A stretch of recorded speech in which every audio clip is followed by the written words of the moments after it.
জানতে চেয়েছেন, অনেক সময় মনে খারাপ কাজের জল্পনা কল্পনা আসে, আমি যদি কাজটি না করি তাহলেও কি গুনাহগার হব?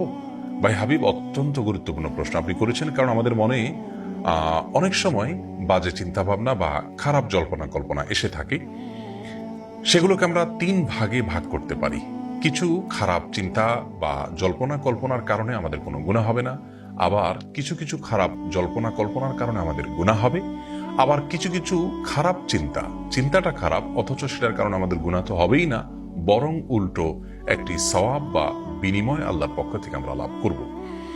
প্রথমত, যেই খারাপ চিন্তা ভাবনা বা জল্পনা কল্পনার কারণে আমাদের কোনো গুনাহ হবে না, সেটা হলো আমাদের অনিচ্ছা সত্ত্বেও যদি মনের ভিতরে কোনো বাজে চিন্তা চলে আসে, আল্লাহ সম্পর্কে বাজে চিন্তা চলে আসলো বা অন্য কোনো খারাপ চিন্তা চলে আসলো, কিন্তু আমি ইচ্ছাকৃত আনিনি, হঠাৎই আমার মনে সেটি চলে এসছে, মাথায় চলে আসছে, সঙ্গে সঙ্গে আমি যদি সেই চিন্তা থেকে নিজেকে সরাবার চেষ্টা করি, অন্য দিকে আমি মগ্ন হওয়ার চেষ্টা করি, তাহলে ইনশাআল্লাহ এর কারণে কোনো গুনাহ হবে না।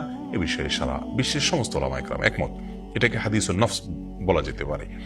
অর্থাৎ মনে কোনো বাজে চিন্তা এসেছে, উদ্রেক হয়েছে, আপনি ইচ্ছাকৃত আনেননি, কিন্তু যখনই আপনার মনে পড়েছে সঙ্গে সঙ্গে আপনি সেই জায়গা থেকে সরে আসার চেষ্টা করেছেন, এর কারণে কোনো গুনাহ হবে না। দ্বিতীয়ত, যে চিন্তার কারণে, যে বাজে জল্পনা কল্পনার কারণে আমাদের গুনাহ হবে, পাপ হবে, সেটা হলো আমরা যদি ইচ্ছাকৃতভাবে মনে মনে কোনো খারাপ চিন্তা ভাবনা করে করে আমরা স্বাদ নেই, মজা নেই, তাহলে সে কারণে আমাদের গুনাহ হবে, পাপ হবে।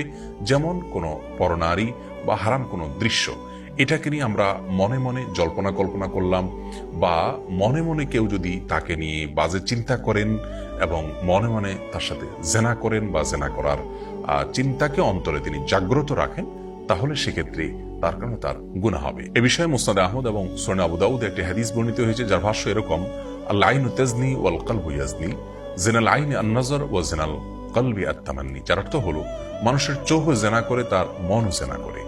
চোখের জেনা হলো চোখ দিয়ে কোনো পরনারীকে অপাত্রে বা হারাম কোনো দৃশ্যের দিকে দৃষ্টিপাত করা, দেখা। আর মনের জেনা হলো মনে মনে কোনো নারীকে নিয়ে বাজে চিন্তা ভাবনা করা, মনে মনে জেনা করা, মনে মনে জল্পনা কল্পনা করা, বা মনে মনে জেনা করার আগ্রহ বা খাহেশ এটা লালন করা। তাহলে এই ধরনের বাজে চিন্তা ভাবনা এবং জল্পনা কল্পনা অন্তরে কেউ করলে ইচ্ছাকৃতভাবে, তার কারণে তিনি গুনাহগার হবেন। আর তৃতীয়ত, কোনো বাজে চিন্তা ভাবনা এমন আছে যে চিন্তা ভাবনার কারণে আমাদের গুনাহ তো হবেই না, বরং উপরন্তু আল্লাহর কাছ থেকে আমরা সওয়াব লাভ করব।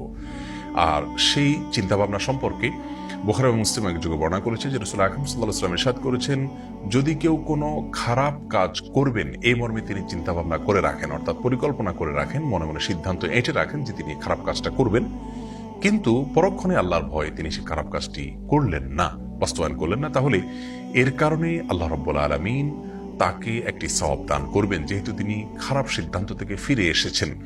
তিনি যে খারাপ কাজ করবেন পরিকল্পনা করেছেন, সিদ্ধান্ত এঁটে রেখেছিলেন, সে কারণে তিনি গুনাহগার তো হবেনই না, বরং কাজটি থেকে তিনি ফিরে আসার কারণে, বাস্তবায়ন না করার কারণে আল্লাহর কাছে সওয়াব প্রাপ্ত হবেন।